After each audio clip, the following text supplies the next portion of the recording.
But the warmer air is beginning to melt the mountains of snow out there, and many emergency management officials are warning now of flooding. ABC 57's Amanda Starantino joins us live from Elkhart in a neighborhood often hit the hardest when the water starts to rise. And Amanda, what is it looking like out there right now? Well, Kim, this neighborhood is known for flooding because they're right along the Elkhart River. So this home, since they're so used to it, they're starting to measure year after year how high the river will get. And with the snowfall, it has gotten up to this level, and I'm about 5'8". So that's pretty tall for the snow melting.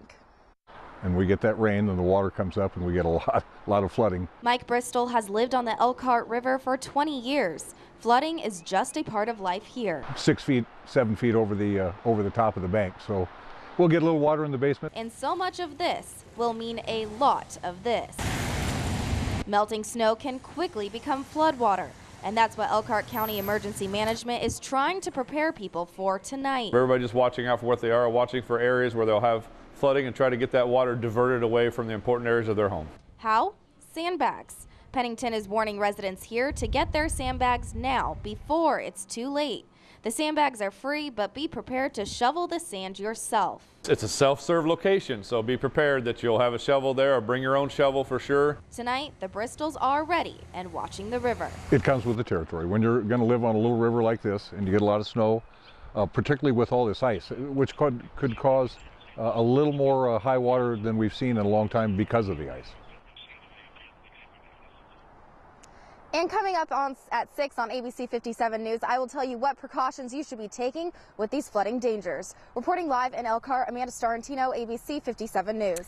And that warm up overnight certainly didn't melt all the ice and snow for drivers who were on the bypass for their morning commute. Elkhart police told us their midnight patrol supervisor had crews responding to multiple crashes and slide-offs on the bypass all morning long. They want to remind drivers to slow down and, if possible, avoid the bypass completely. Well, during this week, most cities managed to clear away the snow and ice from the roads, but things are really looking better today in St. Joseph County. But up in Berrien County, a much different story playing out there tonight. ABC 57's Daryl Bajoris is live in Benton Harbor. He talked with people who are upset that the roads are still so snow-covered and slick. And Daryl, just how bad is it there tonight? Well, Brian, to say the roads are bad would be an understatement. I've been stuck so many times today, I've lost count. I'm actually stuck right now. But this is the reality for drivers up here. Folks I talked with say it's ridiculous. It's real bad out here. I just think it's not enough help, that's all. Get out here. Get this stuff up. Benton Harbor residents are furious about the condition of their streets. A winter storm pounded this town and the rest of Michiana earlier this week, but 5 days later, most streets are still completely impassable.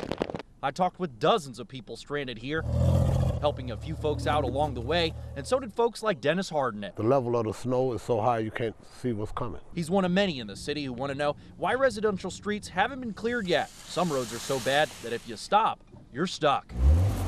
I learned that the hard way, spending more than 20 minutes trying to dig myself out before an officer and Good Samaritan finally helped me out. Keep going. Really, really bad. I was on Dollar Ride this morning. We got stuck twice. You can't get through.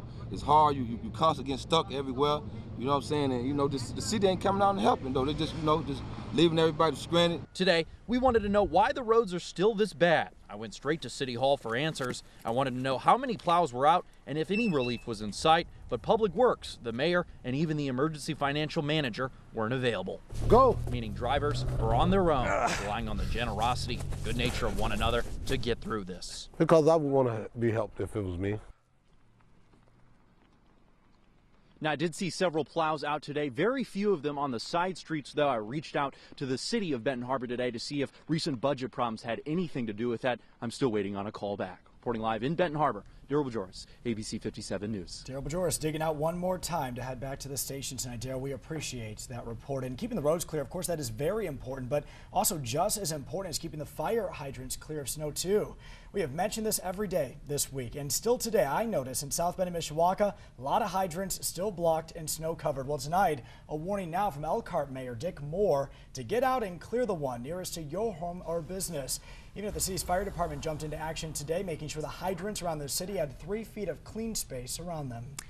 Well, the man who's charged with killing a Mishawaka teenager 25 years ago was in downtown South Bend courtroom today, where he was appointed a lawyer. This man on your screen, 43-year-old Philip Jeans, was charged with shooting Teresa Burns to death on January 11th, 1988. Today, a judge set the dates for his next court appearance, where his lawyer will be present. That has been set for January 16th. And as the court proceedings develop for that accused killer, family and friends who knew Teresa are remembering her with a candlelight vigil on the 26th anniversary of her death.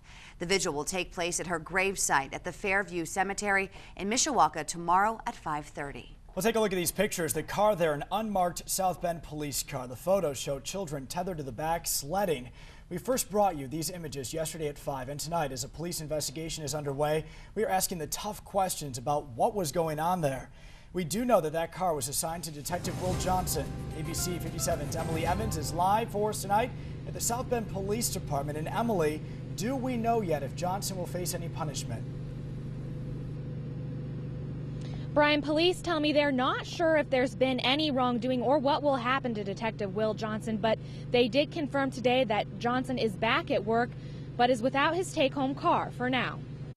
Honestly, I was just seeing a family out playing. You know, just was going to take a photograph of that, and actually, because everybody else was sharing stories on the news and, you know, send their photos in of what people are doing, and that was my intent. Gary Morsaw lives across the street from LaSalle Academy. He says he was taking pictures of the snow this week. When he enlarged the photos, he realized it wasn't just any car towing two kids on sleds. When I enlarged it, I seen that it was a police car, because I could see the bar lights in the back, and then it started troubling me a little bit. That unmarked police car had been assigned to South Bend Police Detective Will Johnson. The department is now investigating the incident caught in these pictures. Are you trespassing? Are you on public property? What exactly is going on? What's the level of danger? But even if it was Johnson behind the wheel, they say there were no laws broken here. There's not anything that exists in Indiana statute that you can point to that addresses this specific issue, nor is there anything in our duty manual other than some generalities that say, you know, due care, due regard for safety when operating a vehicle. Morsaw says what worries him most is that his taxpayer dollars were paying for the joyride, and he used the pictures to start a conversation in the community. If somebody's saying that a foul was committed, we really need to talk to the eyewitness. Police investigators say they'd like to talk with Morsaw about what he saw. It actually got people talking, so about an issue, and sometimes we have an elephant in a room that we don't address the issues. Morsaw says he's reached out to the police department but hasn't heard back yet.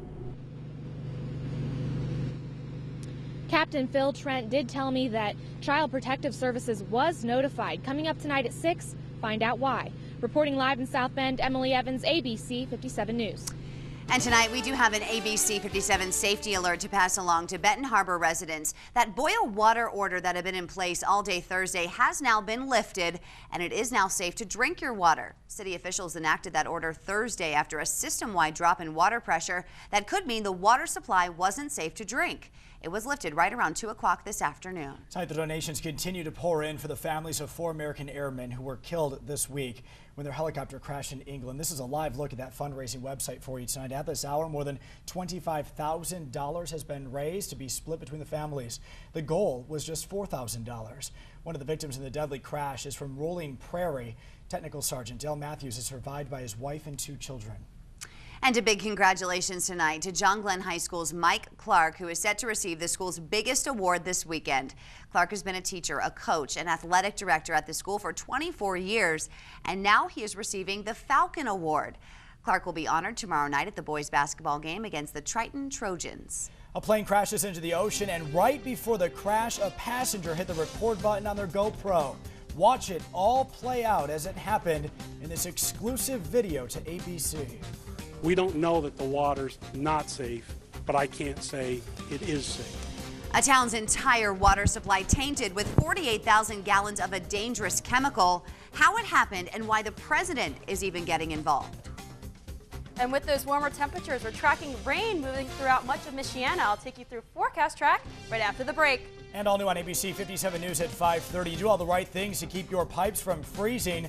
So what if you do if the worst happens at your house and it's underwater? We have everything you need to know just ahead.